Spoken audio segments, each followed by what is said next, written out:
So, gantian po sila ngayon. Nag-preemptive strike po yung Israel kasi sa paniwala ng Israel, in just weeks or months or within 1 year, magkakadevelop na yung Iran ng nuclear warheads, mga 15 nuclear warheads na pwedeng gamitin mga kababayan para i-wipe out ang Israel from the map.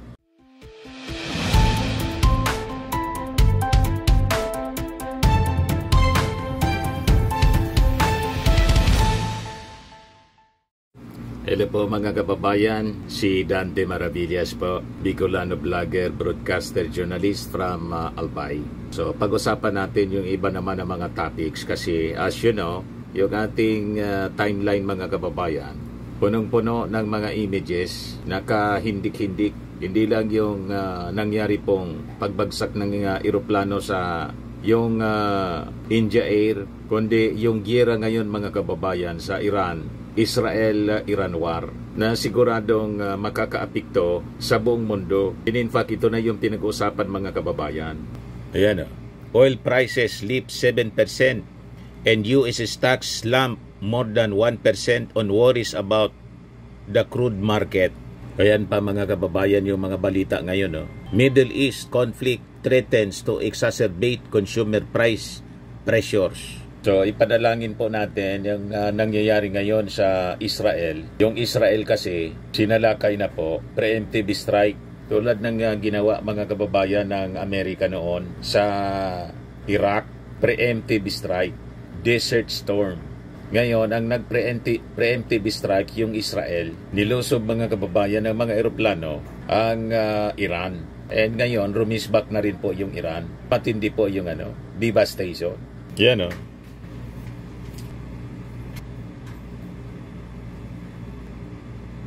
Sa Israel ito mga kababayan. Yan, mga flag ng Israel. Oh. Yan. Oh. Sabi dyan, aftermath of Iran attacks, a trail of destruction was left across parts of central Israel after Iran launched a wave of missile strikes early on June 14, targeting areas in Tel Aviv. Yan, oh. Iran launches missile barrage against Israel. Gumanti po yung Iran kasi napatay ng Israel po kahapon yung top general nila at mga nuclear scientists ng Iran kasi tinarget ng Iran mga kababayan ng Israel mismo sa kanilang preemptive strike yung mga nuclear sites. Ito yung tinarget mga kababayan, multiple strikes on Tehran. Iran's main uranium enrichment plant. Ito yung Israel. Napakaliit lang yung Israel mga kababayan. So in between Iran and Israel, Saudi Arabia, Iraq, Syria, tapos Jordan. Ito yung building mga kababayan. Yan nuclear site siya ng Iran. So, gantian po sila ngayon. Nag-preemptive strike po yung Israel kasi sa paniwala ng Israel, in just weeks or months or within 1 year, magkakadevelop na yung Iran ng nuclear warheads, mga 15 nuclear warheads na pwedeng gamitin mga kababayan para i-wipe out ang Israel from the map tulad ng dati lagi-lagi mga kababayan na banta ni Khamenei, yung leader ng Iran. So ngayon, because of this conflict, ito na nga po mga kababayan, ang epekto dito sa atin, yung possible increase sa presyo ng petroleum and consumer prices. So dapat po may contingency tayo rito. And sigurado naman po, pati sa mga OFW natin, kasi 2 million yung ating mga OFWs, more than 2 million ang nandiyan dyan sa Middle East at napakarami nandyan sa Israel din mga kababayan, other than sa Saudi Arabia. Although yung Saudi Arabia hindi man po involved, pero siyempre kailangan maging handa kasi baka magkaroon daw po ng regional war o baka pinag-uusapan na po ang World War III. Kaya nakakakilabot ang kwentong ito mga kababayan. So sabi dito sa balita, oil prices leap and stocks slump Friday on worries that escalating violence following the Israel-Iran attack on Iranian nuclear facility and military targets could damage the flow of crude around the world. along with the global economy. So baka mga kababayan, magkaroon tayo ng oil crisis na naman. Tulad noong nangyari noong 70s. Wag naman sana po. Late 70s po, nagka-oil crisis. Naalala ko dito sa amin, napakahaba ng pila. Ilang kilometers po yung pila sa mga gasoline stations. Makabili lang ng krudo, ng gasolina. Yung mga jeepneys and mga private vehicles. Matindi talaga po. So pati stock market mga kababayan bumagsak. The strongest action was in oil market, where the price of a barrel of benchmark US crude jumped 7.3% to $72.98.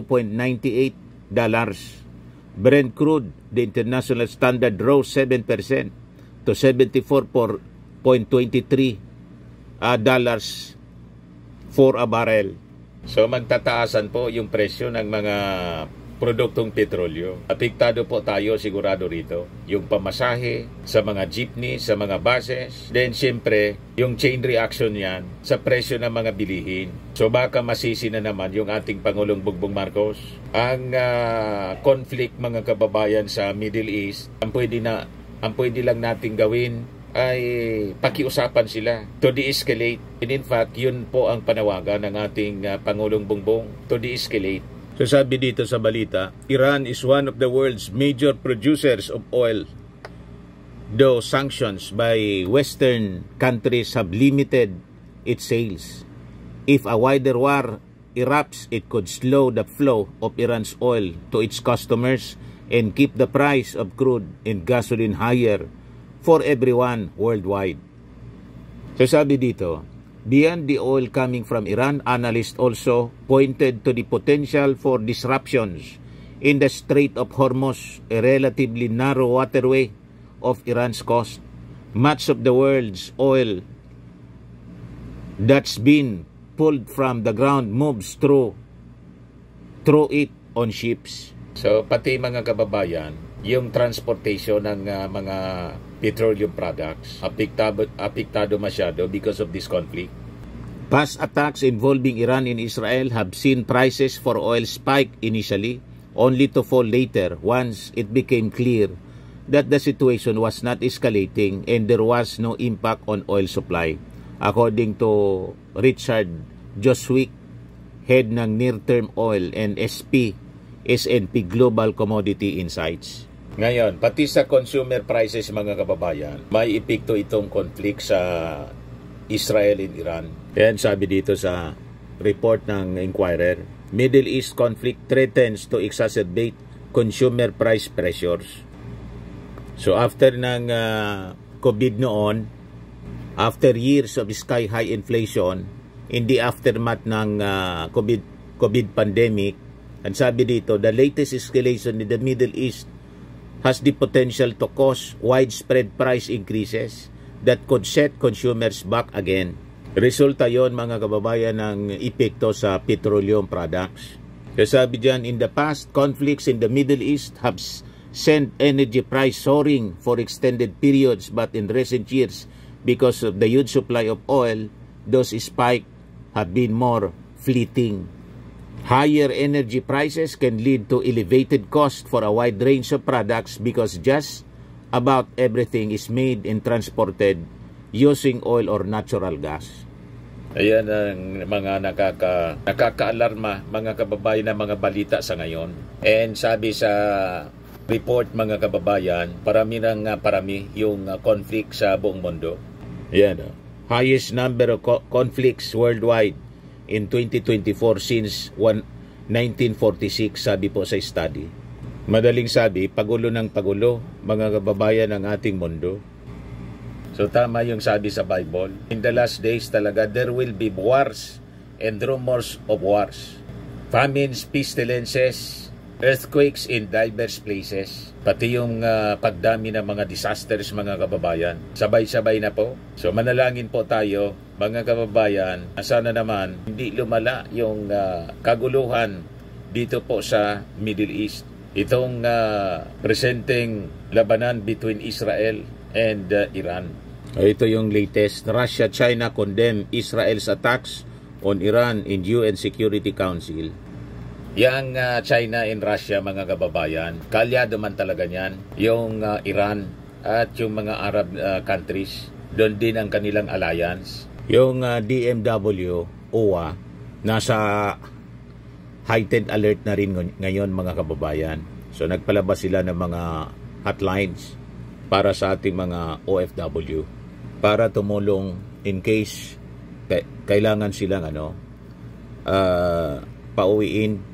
Yan, sabi dyan, the Department of Migrant Workers has placed its Middle East help desk on full alert to assist OFWs and their families affected by the escalating conflict between Israel and Iran. Affected OFWs experiencing flight delays, cancellations, or rerouting may also reach out through official channels for guidance and support. The DMW, in coordination with the DFA and DND, continues to monitor the situation closely and provide necessary assistance. Avoid spreading unverified information that may cause panic. Stay informed, stay safe. Payag, mga kababayan, ng DMW. Ito naman po yung bago naming product na binibenta online. iGlow Serum Whitening po siya. Tingnan ninyo yung epekto sa aking anak na architect before and now. Yung mga inquiries po ninyo, dumiretso na lang kayo sa kanyang Facebook account, Riz Maravillas.